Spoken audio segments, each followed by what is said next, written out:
నమస్తే. నేను సిరి. 'దేవర' అంటే ఈ తెలుగులో ఎలాంటిది అంటే ఎలాంటి కలెక్షన్స్ సాధించిందో మనం చూసామైతే హిందీ బెల్ట్‌లో నార్త్ సైడ్ ఎలా ఉంది 'దేవర' అంటే అసలు ఆ సినిమా అసలు ఆడదు అన్న పరిస్థితుల నుంచెల్లి ఈసారి తెలుగులో కన్నా ముందే బ్రేక్ ఈవెన్ అయిపోయిందని చెప్పేసి కలెక్షన్స్ పరంగా మనకి వార్తలొస్తున్నాయి. సో దీని మీద మరింత సమాచారాన్ని మనకి అందజేయడానికి మనతో పాటు ఉన్నారు ప్రముఖ సినీ క్రిటిక్ యజ్ఞమూర్తి గారు. నమస్కారం సార్. నమస్తే సిరి. సార్, ఇప్పుడు చూసుకున్నట్టయితే 'దేవర' తెలుగులో అయితే ఈ రోజుకి కలెక్షన్స్ పరంగా బ్రేక్ ఈవెన్ అయ్యే అవకాశాలు ఉన్నాయి కాబట్టి, కాకపోతే హిందీలో తెలుగు కంటే ముందే బ్రేక్ ఈవెన్ అయిపోయింది అంటే ఒకనప్పుడు ఏంటంటే 'దేవర' సినిమా వచ్చిన స్టార్టింగ్లో అయితే అసలు హిందీలో ఈ సినిమా ఆడదన్న పరిస్థితుల నుంచి ఈ రోజు చూస్తే బ్రేక్ ఈవెన్ అయిపోయి అక్కడ కూడా కలెక్షన్స్ పరంగా కూడా చాలా బాగా ఆడుతుంది ఇప్పటికీ సినిమా. సో ఇప్పుడు మరి అక్కడ క్రిటిక్స్ అసలు ఏమంటున్నారు సార్?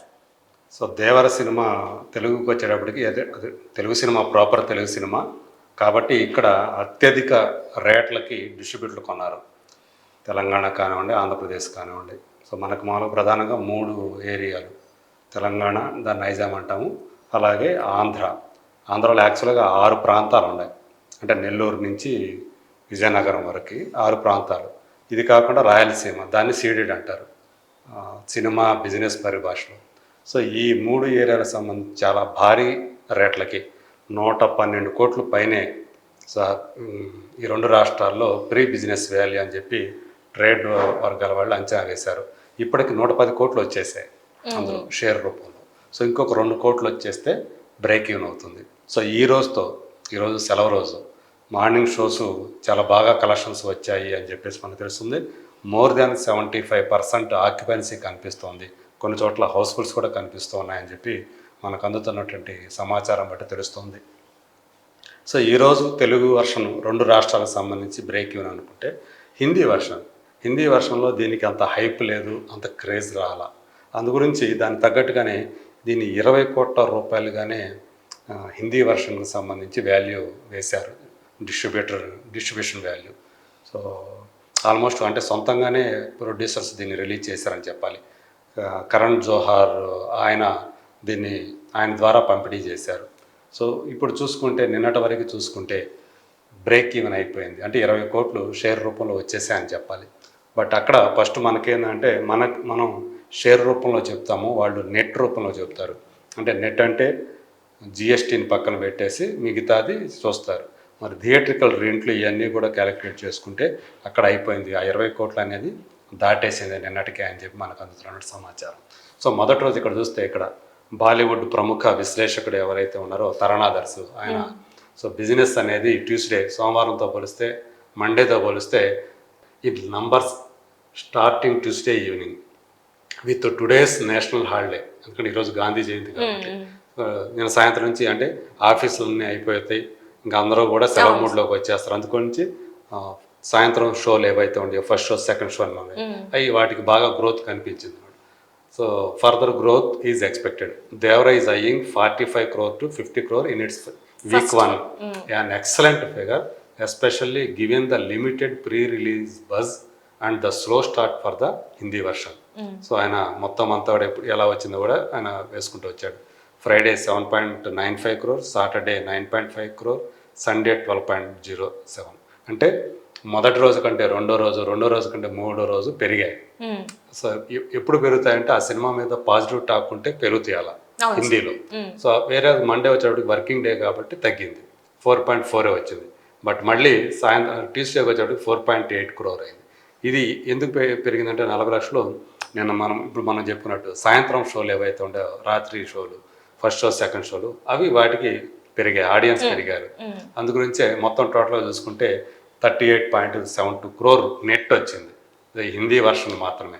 సో ఇందులో చూసుకుంటే కేవలం ముంబైయే కాకుండా ఈరోజు ట్రెండ్ చూసుకుంటే, సో ఢిల్లీలో కూడా సో ఫుట్ ఫాల్స్ బాగా పెరిగాయి. అంటే వచ్చే మనుషుల సంఖ్య పెరిగింది. కొన్ని చోట్ల 75%, కొన్ని చోట్ల 80% ఆక్యుపెన్సీ కనిపిస్తూ ఉందని చెప్పేసి అక్కడి నుంచి చాలామంది రిపోర్ట్ చేస్తూ ఉన్నారు సోషల్ మీడియా ద్వారా.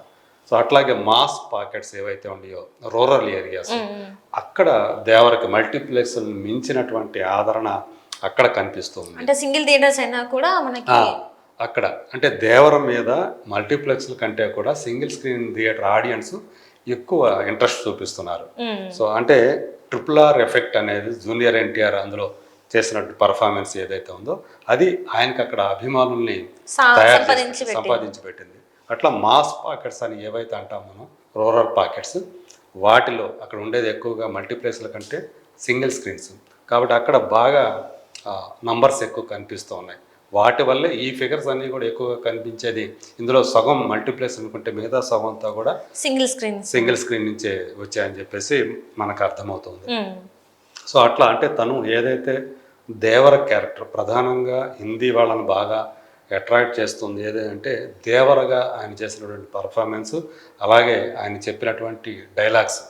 సో వాటికి వాళ్ళు అతనికి సౌత్ హీరో యాక్టర్ అని కాకుండా జూనియర్ ఎన్టీఆర్ డైలాగ్ డిక్షన్ని స్పెసిఫిక్గా మెన్షన్ చేశారు వాళ్ళు. సో అంటే విశ్లేషకుల్ని విమర్శకులను కూడా ఆయన తన డైలాగ్ డిక్షన్తో తన హిందీలో ఆయన చెప్పినటువంటి తన ఓన్ వాయిస్ అక్కడ అంటే వాక్ చాతుర్యం లాగా మనం అంతే. అంటే అంత ఈజ్ తోటి ఆయన చెప్పిన విధానం, కన్విన్సింగ్గా డైలాగ్స్ చెప్పిన విధానం ఏదైతే ఉందో ఆ ఫ్లూయెన్సీ వాళ్ళు ఓన్ అతను నార్త్ మనిషి హిందీ మాతృభాష కలిగిన వాళ్ళు ఎలా అయితే మాట్లాడతారో, ఎంత ఫ్లూయెంట్గా ఎంత ఈజ్తో మాట్లాడతారో అంత ఈజ్ తోటి డైలాగ్స్ చెప్పాడు అని చెప్పేసి. అంటే వాళ్ళ ఎవరైతే వాళ్ళ ఓన్ యాక్టర్స్ ఎలా చెప్తారో, స్టార్స్ ఎలా చెప్తారో అలా అంత బాగా ఈయన డబ్బింగ్ చెప్పాడని చెప్పేసి వాడిని ప్రశంసించడం. అంటే కథలో చూస్తే కొంతమంది అంటే పాన్ ఇండియా స్టార్స్ అయినా కూడా వాళ్ళ అంటే డబ్బింగ్ చెప్పుకోలేకపోయారు. కానీ జూనియర్ ఎన్టీఆర్ గారు మాత్రం ఒక 4 లాంగ్వేజెస్ లో తన మలయాళం తప్ప మిగతా అన్ని లాంగ్వేజెస్ లో కూడా తన ఓన్ గా డబ్బింగ్ చెప్పడం అనేది ఈ సినిమాకు ఒక స్పెషల్ అట్రాక్షన్ అనుకోవచ్చు సార్. దాని వల్లనే అక్కడ ప్రేక్షకుల్ని అంటే మావాడు అనేలా అనిపించింది. అంటే ఆయన ఓన్ వాయిస్ లో డబ్బింగ్ చెప్పుకోవడం వల్లనే అట్లా వాళ్ళ దగ్గర తీసుకున్నారేమో, ఈ సినిమాని అంత ఓన్ చేసుకున్నారేమో అని అనిపిస్తుంది. ఖచ్చితంగా అది ఒక మేజర్ ఫ్యాక్టర్గా నిలిచింది ఈ సినిమాని. వాళ్ళు అంటే ఆడియన్స్ ఓన్ చేసుకోవడానికి దేవరని. సో సినిమాలో లూప్ హోల్స్ ఎన్ని ఉన్నప్పటికీ కూడా సో ఓపెనింగ్ ఏదైతే మొదట 15 నిమిషాలు అది చాలామందికి నచ్చలేదు అది. ఎందుకంటే దాంట్లో చెప్పినటువంటి క్యారెక్టర్లు ఎవరైతే వాళ్ళు ప్రస్తావించారో ఆ క్యారెక్టర్ని అసలు చూపించకూడదు సినిమా మొత్తం కూడా, ఇది ఒక మైనస్ పాయింట్. అలాగే జాన్వీ కపూర్ క్యారెక్టర్ని కూడా వాళ్ళు తీర్చిదిద్దిన విధానం ఏదైతే ఉందో అది చాలామందికి నచ్చలేదు.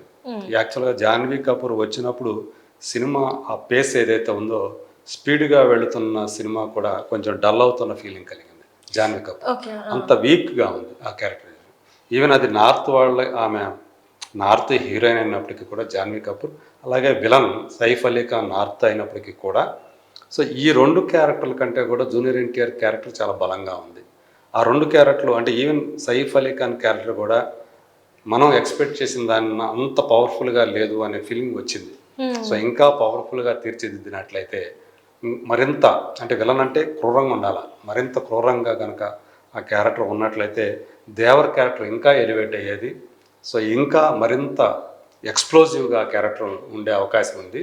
దాన్ని కొంచెం డౌన్ చేశాడు అని అయినప్పటికీ కూడా దేవర నచ్చేసాడు అందరికీ. అందు గురించే కలెక్షన్స్ హిందీలో కూడా అలా కలెక్షన్స్ ఉన్నాయి. ఇప్పుడు ఆల్రెడీ బ్రేక్ ఈవెన్ అయిపోయింది. ఇక ఈ రోజు నుంచి కూడా వచ్చే కలెక్షన్ ఏదైతే ఉందో అదంతా కూడా లాభాలే సో ప్రొడ్యూసర్కి. సో ఆ రకంగా హిందీ వర్షన్ అనేది దేవర హిందీ వర్షన్ చాలా బాగా అంటే మార్కెటింగ్ పరిధి జూనియర్ ఎన్టీఆర్ యొక్క మార్కెటింగ్ పరిధి నార్త్లో కూడా విస్తరించడానికి దేవర దోహదం చేసిందని చెప్పాలి. Right. Thank you so much sir. Thank you.